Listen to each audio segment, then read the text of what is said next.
Olá, está no ar mais um TV Deixe Viver de Férias. E para você que não viu todos os programas, nós vamos mostrar os melhores momentos de 2010. Você já viu uma lontra? Sabe onde e como elas vivem? Veja no quadro Que Bicho é Esse? As histórias desses animais. O veterinário Luiz Arthur fala sobre a giardíase, doença que afeta não só os homens, mas também os animais. Saiba como identificar e o que fazer quando tiver as suspeitas. Tudo isso no quadro Vet Responde. O programa está apenas começando. Não saia daí!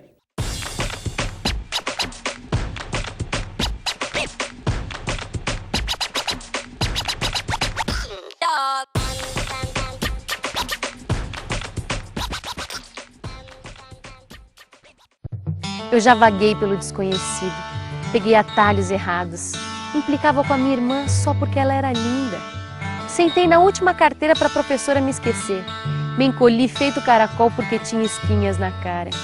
Já chorei por nada e já ri por tudo. Provei bebidas amargas porque achava que a vida era um porre. Me apaixonei perdidamente, achei tudo lindo. Desisti, fugi, voltei, reconciliei. Eu reconheço meus pontos fracos e não desisto nunca. Corro atrás, vou à luta. É preciso ser lagarta para virar borboleta e voar por aí. Só que eu morro de medo de altura. Borboleta!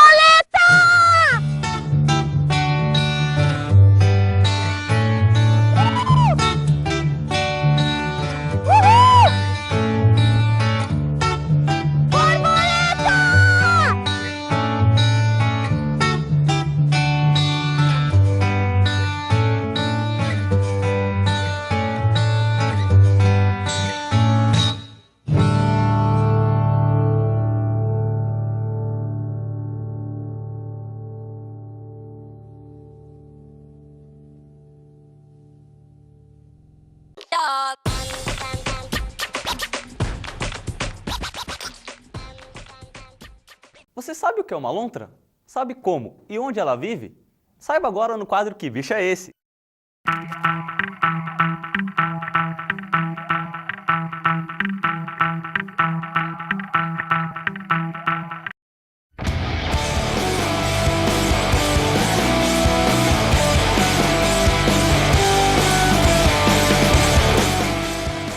A lontra é um animal mamífero pertencente à ordem carnívora, que habita a região de rios e lagos. Possui um pescoço reduzido, embora largo, olhos arredondados, pequenas orelhas e um focinho com longos pelos sensoriais denominados vibriças.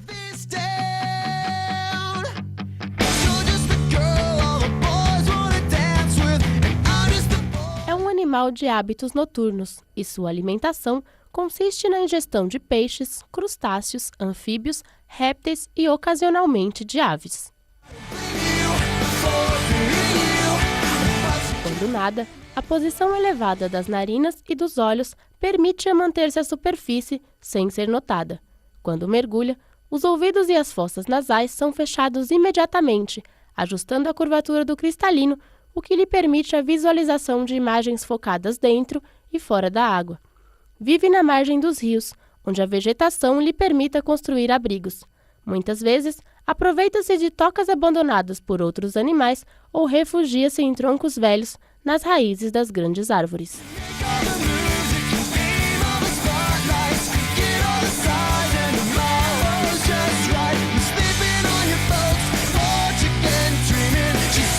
Os machos não vivem em grupos e juntam-se às fêmeas apenas em épocas de reprodução.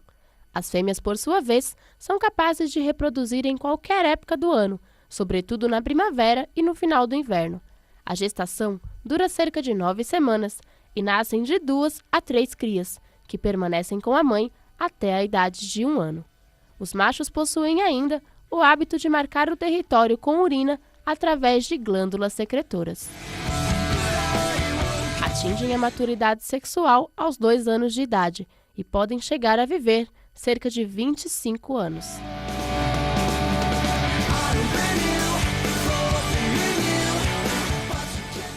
É um animal extremamente ameaçado de extinção e necessita de atenção constante dos ambientalistas.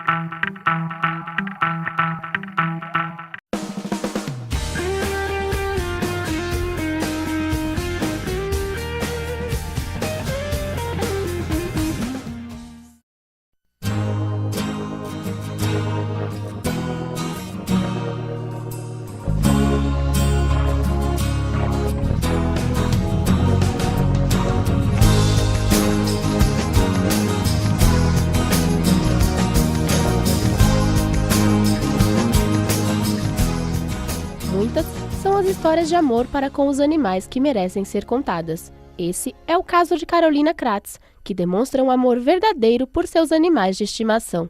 E isso já ocorre há muito tempo. Desde pequenininha, eu sempre tive animais, cachorro, passarinho, sempre gostei muito, tive cachorro desde pequena. Aí eu já morei no interior, morei em Itu, morei em Minas, então sempre em lugares maiores dava para ter mais animais. Quando a gente veio para Guarulhos de volta, eu nasci aqui em Guarulhos, fui para outros lugares, quando eu voltei para cá, nós moramos primeiro num apartamento. Então no apartamento não dava para ter bicho, eu tenho alergia a gato, peguei gatinhos de rua para tentar, suprir a vontade, mas não dava muito certo. Então quando a gente veio para essa casa de volta, aí sim eu consegui de novo ter o primeiro cachorrinho, que foi a Liz, e depois em seguida veio o Balu.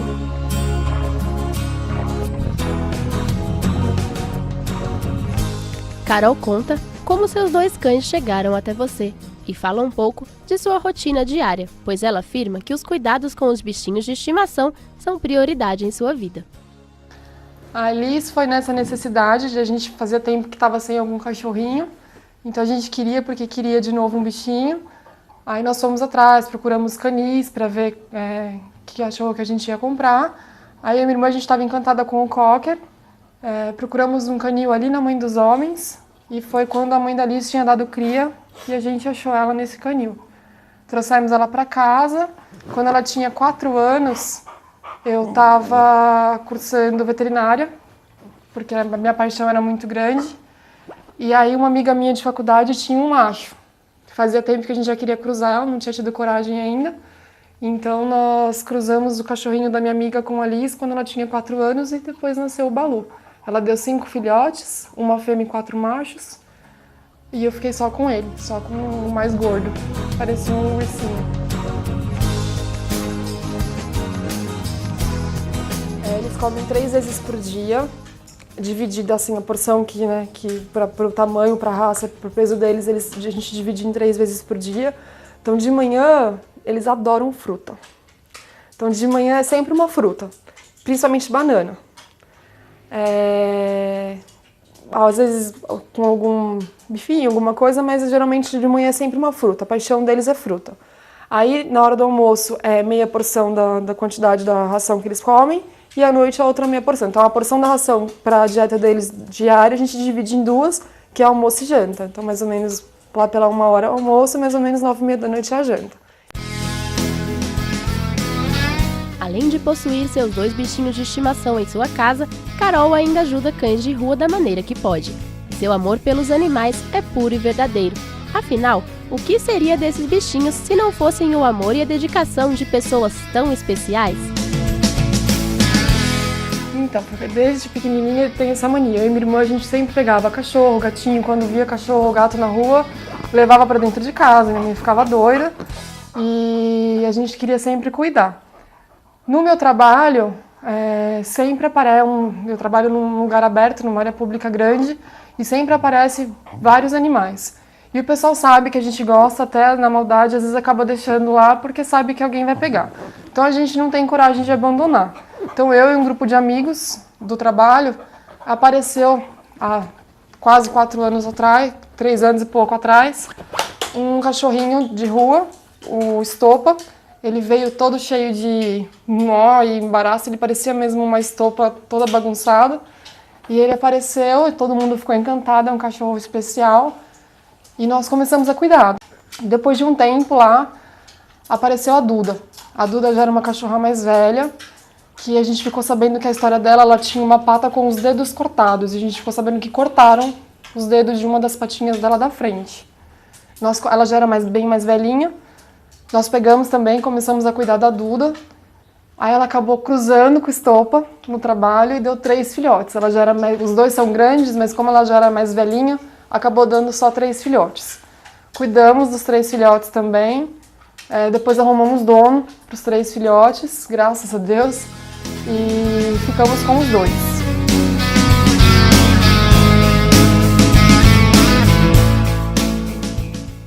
Passou um ano, mais ou menos, depois que a Duda deu cria. Ela continuou com a gente e nós encontramos ela morta no bosque. Foi uma tristeza enorme para todo mundo. O carinho que a gente pega neles é absurdo, por mais que não seja de casa, todo dia junto no trabalho. Então isso ainda mexe com todo mundo. E o Estopa, ele é a alegria do trabalho de todo mundo, assim. A gente chega, ele vem, ele pula, ele abana o rabinho, ele faz festa, ele fica no pé da mesa da gente no trabalho, ele faz companhia, ele pede carinho, ele dá atenção. Então, assim, a nossa distração e alegria no trabalho é ele.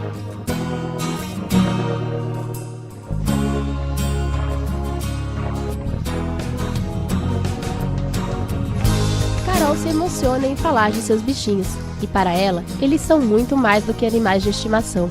Tudo isso é perceptível aos olhos de quem tem a oportunidade de ouvi-la falar do seu imenso amor. A gente fala que é filho, né? Não tem jeito, é filho. E o irmão, quando a mãe chama de filho também, não importa, mas é parte da família. O amor que eles têm pra gente, assim, a cumplicidade, o amor, a entrega é total. Então você nunca vê o seu bichinho de cara feia pra você. Ele sempre tá abanando o rabinho, ele sempre tá te oferecendo amor e carinho, ele te lambe, ele te agrada. Quando você tá triste, ele sente, ele fica perto, ele ajuda. Então, assim, eu considero os meus animais da minha vida essenciais. Por tudo que eles representam, pelo sentido que eles dão na vida da gente, de alegria, de amor, de amizade, é a coisa mais verdadeira e pura que tem. Eu acho que é fundamental. Afinal, o amor é mesmo um sentimento puro e verdadeiro, e os animais sabem retribuir isso muito bem, pois ao contrário dos seres humanos, não mentem, não julgam e apenas retribuem esse gesto de partilha e união, pois o amor é para poucos. Amor. E fundamentais na minha vida, mas mais amor. Tanto que eles dão pra gente, quanto que a gente dá pra eles é puro amor e puro e verdadeiro.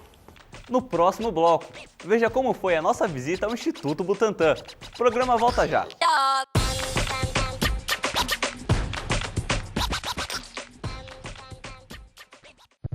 Eu já vaguei pelo desconhecido, peguei atalhos errados, implicava com a minha irmã só porque ela era linda.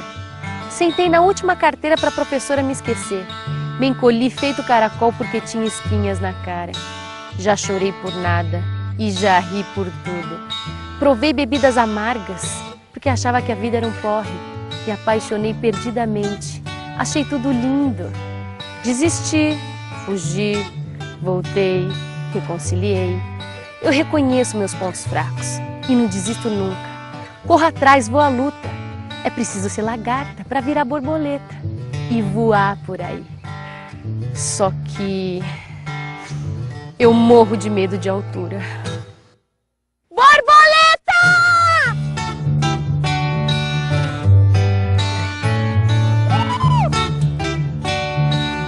Uhul! Borboleta!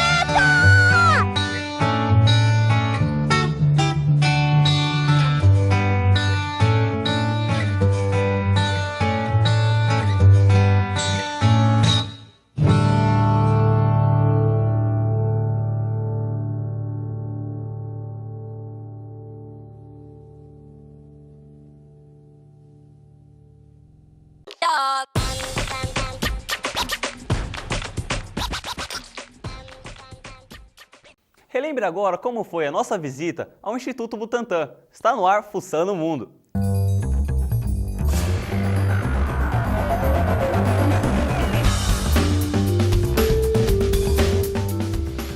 Em 1898, uma equipe da saúde, da qual participava a Vital Brasil, identificou um surto de peste bubônica no Porto de Santos, que ameaçava se alastrar. A necessidade do soro levou o Estado a instalar a sua produção na Fazenda Butantã, que era a mais distante da cidade. Anos depois, em 1901, foi criado o Instituto Butantã.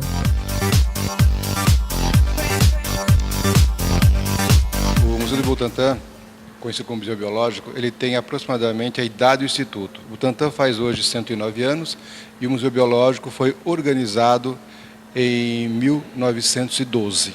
Então essa é a idade que ele tem aproximadamente, porque ele não começa hoje, já começou, né? Ele vai sendo montado aos poucos. Desde sua idealização, o Museu Biológico passou por diversos espaços dentro do Instituto Butantã, até ocupar definitivamente o prédio que veio a ser sua sede oficial. Desde que ele foi idealizado pelo Vital Brasil, no começo do século passado, ele começa com uma exposição simples, muito simples, com animais mortos, animais em vidros, e em seguida ele começa a ser montado onde tinha espaço na época. Então ele passa por diversos setores do Instituto Butantã, por diversos prédios onde tinha um espaço para ele. Aí definitivamente ele vem para este prédio em 1966 e passa a ser a sede oficial desse museu, fica nesse prédio. E ele está aqui até hoje e deverá continuar por muito tempo. Esse prédio aqui é construído em 1920, é um prédio bem histórico e ele foi usado como a cocheira no início do século passado. Em 66, os animais daqui, os cavalos, vão para a fazenda e passa a sediar o museu. O Museu Biológico trabalha com inúmeras espécies de serpentes. Bom, o museu trabalha com cerca de 100 animais expostos no total. E desses 100, nós temos um acervo que chega a mais de 300. Então nós temos 300 animais mais ou menos em estoque, guardados no biotério, na quarentena, no biotério, então em vários locais. E a gente acaba trabalhando sempre com uma média de 100 animais na exposição. Tanto esta que é permanente, como as externas e as temporárias.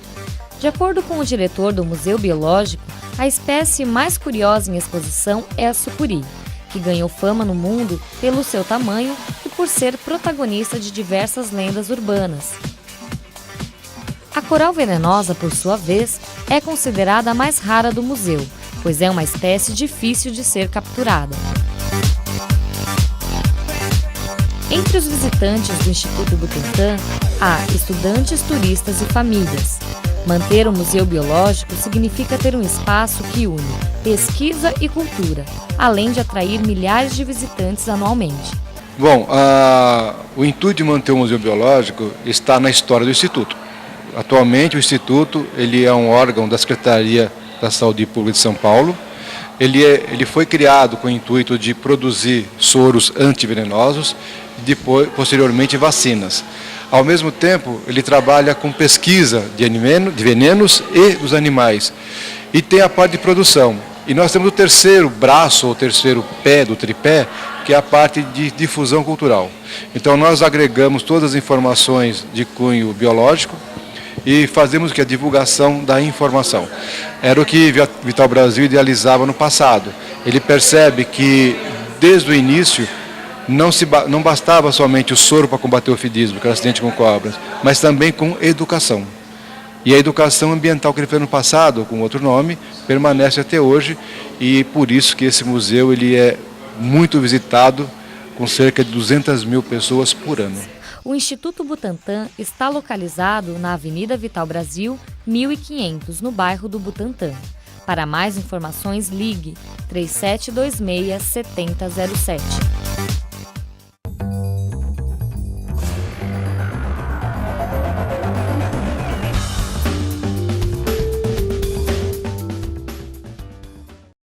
Você sabe o que é giardíase? Saiba como identificar e tratar essa doença agora no VET Responde. É verdade que os gatos passam doença? Eu queria saber sobre... O que é giardíase? A giardia ela é um parasita gastrointestinal, principalmente intestinal unicelular, que pode causar sintomas diversos e geralmente eles são baseados em sintomas gastrointestinais como vômito e diarreia, né? É um agente bastante comum, bastante disseminado na natureza e que essencialmente causa uma parasitose gastrointestinal.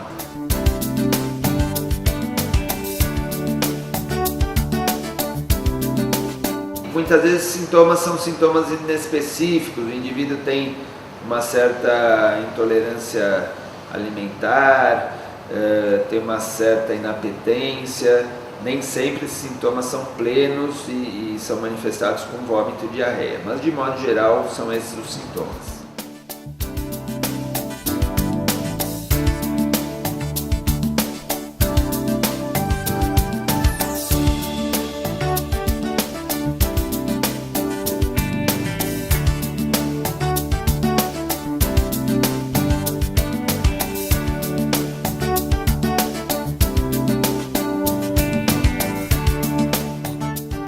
Geralmente, o que são chamados de oocistos, que são as unidades de reprodução, a fase de infectação desse agente para outros indivíduos, que é uma forma que nós poderíamos dizer que uma forma latente desse indivíduo. Esses oocistos são produzidos dentro do tubo intestinal do indivíduo que tem a doença, e isso é eliminado via fecal. A partir desse momento, com a eliminação via fecal, esse material contaminante ele ou é ingerido por outro indivíduo por contaminação fecal direta, né? E aí cães ou gatos que possam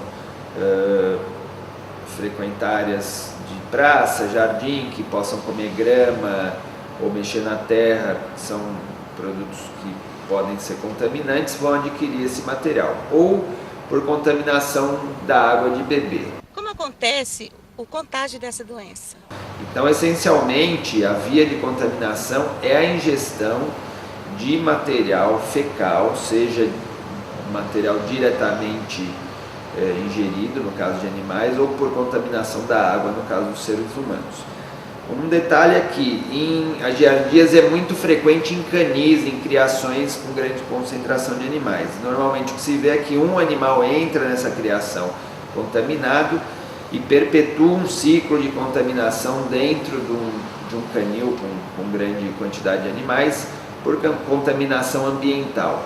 E muitas vezes a giardíase em canis, em gatis de criação de grande quantidade de animais é uma doença difícil de debelar porque é preciso tratar todos os animais ao mesmo tempo, além de se tomar algumas medidas de descontaminação do ambiente.